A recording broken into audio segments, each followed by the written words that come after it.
കണ്ണൂർ നഗരത്തിലെ ആ പഴയ തറവാട്ടിൽ ഉണർന്നിരുന്നത് പ്രാർത്ഥനയുടെ ശബ്ദങ്ങൾ മാത്രമായിരുന്നില്ല, മറിച്ച് ഒരു പിതാവിന്റെ നെഞ്ചിടിപ്പ് കൂടിയായിരുന്നു.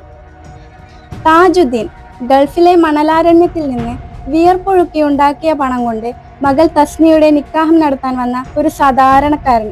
പക്ഷേ വിധി അദ്ദേഹത്തിനായി കരുതി വെച്ചിരിക്കുന്നത് സന്തോഷത്തിന്റെ ദിനങ്ങളായിരുന്നില്ല, മറിച്ച് ഇരുമ്പഴിക്കുള്ളിലെ ഭയാനകമായ 54 ദിനങ്ങളായിരുന്നു.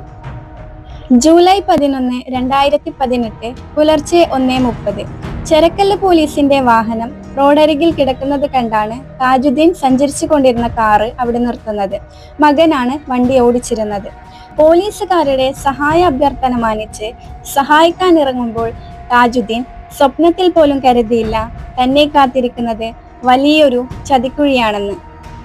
നിന്റെ അച്ഛനെ പോലെയുണ്ട് ഈ കള്ളൻ. ചക്കരക്കല്ലി SI ബിജു താജുദ്ദീന്റെ മകനെ ഫോണിലെ CCTV ദൃശ്യം കാണിച്ചുകൊണ്ട് പറഞ്ഞു. കഷണ്ടി തല, പാതി നരച്ച താടി, കണ്ണട, കറുത്ത നിറം. ആ CCTV ദൃശ്യത്തിലെ രൂപസാദൃശ്യം താജുദ്ദീനെ അക്ഷരാർത്ഥത്തിൽ വിനയായി എന്ന് തന്നെ പറയാം. മക്രേരി ചോരക്കുളത്ത് വീട്ടമ്മയുടെ 5.5 പവന്റെ താലിമാല പൊട്ടിച്ച മോഷ്ടാവായി പോലീസ് താജുദ്ദീനെ ചിത്രീകരിച്ചു.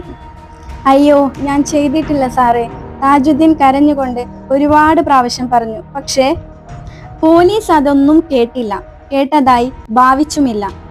പൊട്ടിച്ചെടുത്ത മാലയുടെ പണം കൊടുത്ത് കേസ് ഒത്തുതീർപ്പാക്കാമെന്ന SIയുടെ വാഗ്ദാനം താജുദ്ദീൻ നിരസിച്ചതോടെയാണ് അദ്ദേഹം കുറ്റവാളിയായി ചുമത്തപ്പെട്ടത്. 5.5 പവന്റെ മാല പൊട്ടിച്ചോടിയ കള്ളൻ എന്ന വിശേഷണത്തോടെ താജുദ്ദീൻ ജയിലിലായി. അക്രമികളും പിടിച്ചുപറിക്കാരും പോക്സോ കേസിലെ പ്രതികളുമടങ്ങുന്ന 13ഓളം കഠിന തടവുകാരുടെ കൂടെ താജുദ്ദീന്റെ പിന്നീടുള്ള ജീവിതം അലറുന്ന ഉറക്കവും പേടിയുടെ നിമിഷങ്ങളും ജയിലിനുള്ളിലെ ഒരു നരക ജീവിതം തന്നെയായിരുന്നു.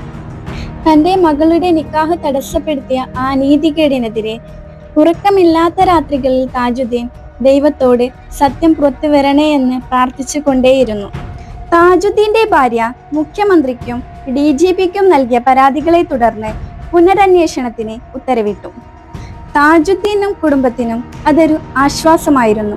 തന്റെ നിരപരാധിത്വം തെളിയിക്കപ്പെടും എന്നുള്ളൊരു വിശ്വാസവും താജുദ്ദീന് ഉണ്ടായിരുന്നു. പുനരന്വേഷണം എത്തിച്ചേർന്നത് കണ്ണൂർ DYSP PP സദാനന്ദനിലേക്കായിരുന്നു. അദ്ദേഹം കേസ് ഫയലുകൾ സൂക്ഷ്മമായി പരിശോധിച്ചു. CCTV ദൃശ്യങ്ങളും വീണ്ടും കണ്ടു. അദ്ദേഹത്തിന് ചെറിയ സംശയങ്ങൾ ഉടലെടുക്കാൻ തുടങ്ങി. CCTV ദൃശ്യത്തിലെ മോഷ്ടാവിന്റെ കയ്യിൽ ഒരു വളയുണ്ടായിരുന്നു. നെറ്റിയിൽ കറുത്തൊരു പാടുമുണ്ടായിരുന്നു. എന്നാൽ താജുദ്ദീന് ഇതൊന്നും ഉണ്ടായിരുന്നില്ല. DYSP PP സദാനന്ദൻ കേരളത്തിലെ എല്ലാ ക്രൈം സ്ക്വാഡുകൾക്കും ആ ദൃശ്യം കൈമാറി. വടകരയിലെ ക്രൈം സ്ക്വാഡിന്റെ സഹായത്തോടെ അന്വേഷണം യഥാർത്ഥ പ്രതിയിലേക്ക് തിരിഞ്ഞു.